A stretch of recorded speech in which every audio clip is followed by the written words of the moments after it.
Adik-adik, pernah nggak sih kalian berpikir, mengapa waktu di Surabaya dan di Bali itu berbeda? Pasti pernah kan? Apa sih hubungannya perbedaan waktu dengan bilangan bulat? Apa saja ya sifat-sifat operasi bilangan bulat? Dan bagaimana ya cara menghitung penjumlahan, pengurangan, perkalian, dan pembagian bilangan bulat? Mau tahu? Yuk simak pembelajaran berikut.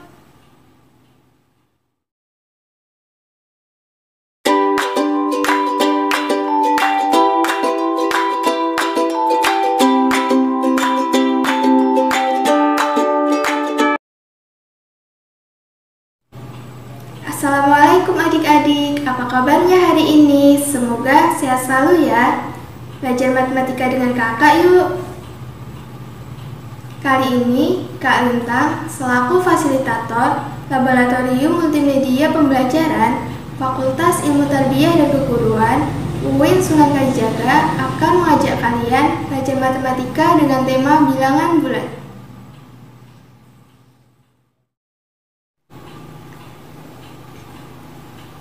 Pada pembelajaran kali ini, kita akan belajar tentang bilangan bulat. Nah, tujuan dari pembelajaran kali ini yaitu agar adik-adik mengetahui bilangan bulat, dapat membandingkan bilangan bulat, dapat menentukan sifat-sifat penjumlahan dan pengurangan bilangan bulat,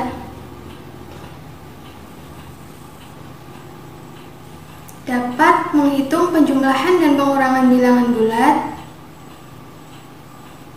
dapat menentukan sifat-sifat perkalian dan pembagian bilangan bulat, dan yang terakhir dapat menghitung perkalian dan pembagian bilangan bulat.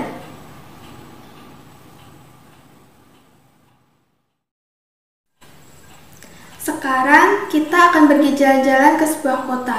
Yang pertama yaitu kota Surabaya dan berikutnya yaitu Bali. Ketika kita di Surabaya itu pukul 7, maka sebenarnya di Bali itu waktunya lebih cepat 1 jam.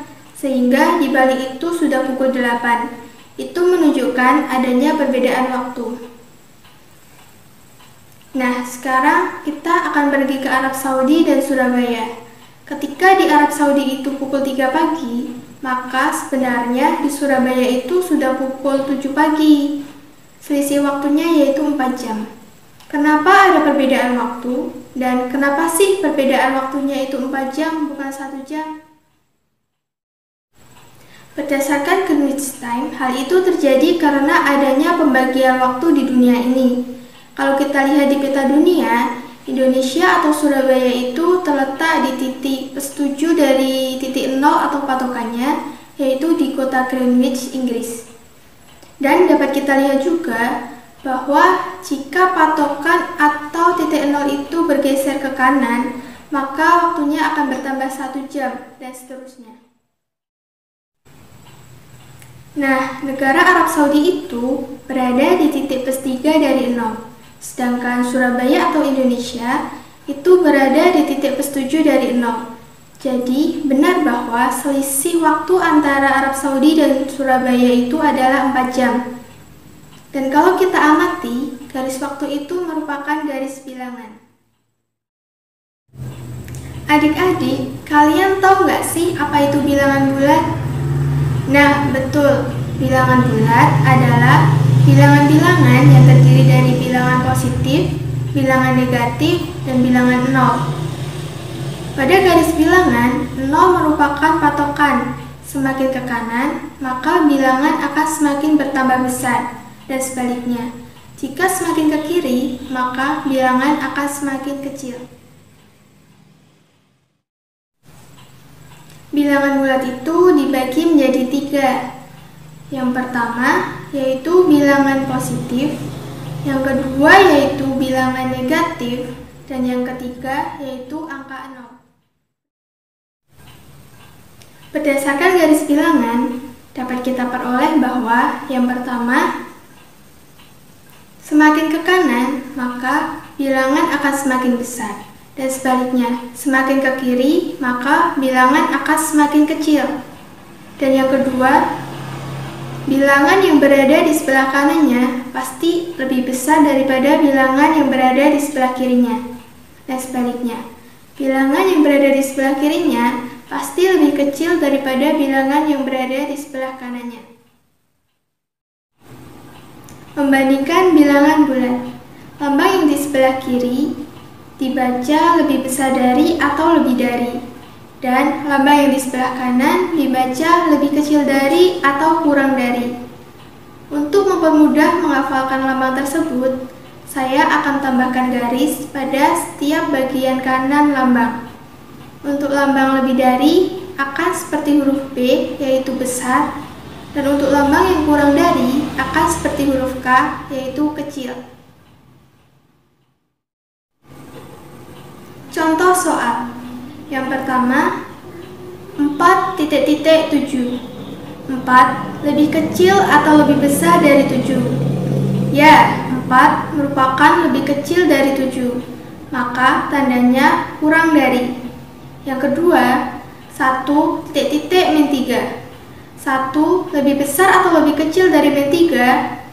Ya, 1 lebih besar dari min 3, maka tandanya lebih dari. Kenapa 1 lebih besar dari min 3? Karena 1 terletak di sebelah kanannya min 3. Menurut kalian, apa aja sih sifat-sifat penjumlahan dan pengurangan bilangan bulat? Ya, benar. Sifat-sifat penjumlahan dan pengurangan bilangan bulat itu ada 2. Yang pertama yaitu sifat komutatif, yaitu jika A ditambah B sama dengan B ditambah A. Yang kedua yaitu sifat asosiatif, jika dalam kurung A ditambah B kemudian ditambah C sama dengan A ditambah dalam kurung B ditambah C. Selain itu, ada juga sifat lain dari penjumlahan dan pengurangan bilangan bulat. Dapat kita lihat di tabel berikut. Jika bilangan 1 itu genap dan bilangan kedua itu genap, maka bilangan 1 ditambah bilangan 2 hasilnya akan genap. Dan bilangan 1 dikurangi bilangan 2 hasilnya juga akan genap. Dan jika bilangan 1 genap, bilangan 2 ganjil, maka bilangan 1 ditambah bilangan 2 akan ganjil. Dan bilangan 1 dikurangi bilangan 2 akan ganjil. Dan yang ketiga, jika bilangan 1 itu ganjil dan bilangan kedua itu ganjil, maka bilangan 1 ditambah bilangan 2 hasilnya akan genap. Dan bilangan 1 dikurangi bilangan 2 hasilnya juga akan genap.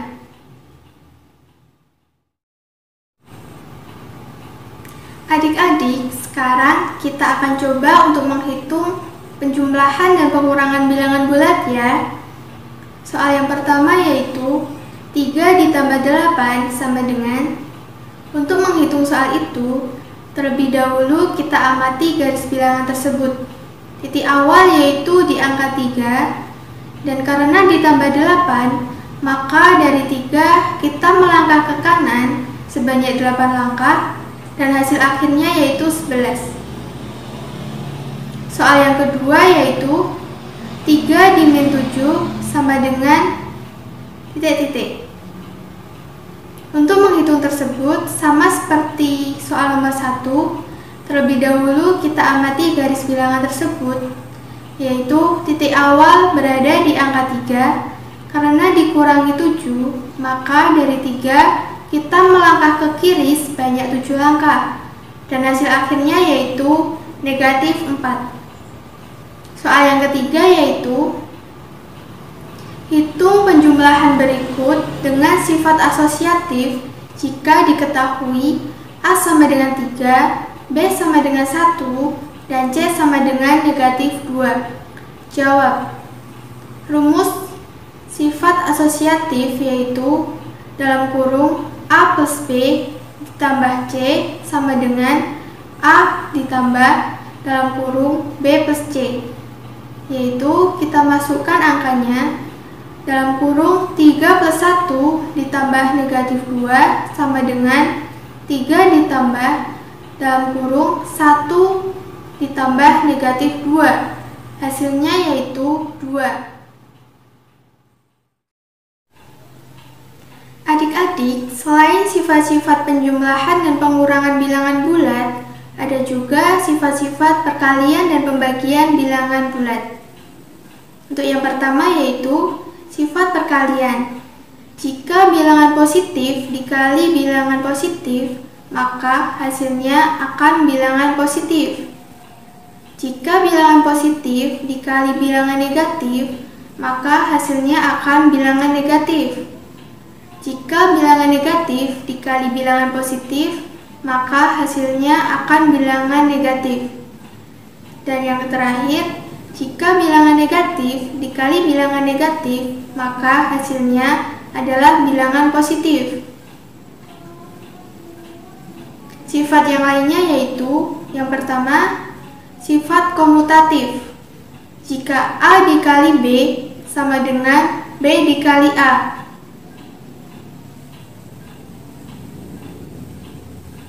Untuk sifat yang kedua yaitu sifat asosiatif, yaitu jika dalam kurung A dikali B kemudian dikali C, maka hasilnya sama dengan A dikali dalam kurung B dikali C. Dan untuk sifat yang ketiga yaitu sifat distributif. Yang pertama, jika A dikali dalam kurung B ditambah C, maka hasilnya akan sama dengan dalam kurung A dikali B ditambah A dikali C.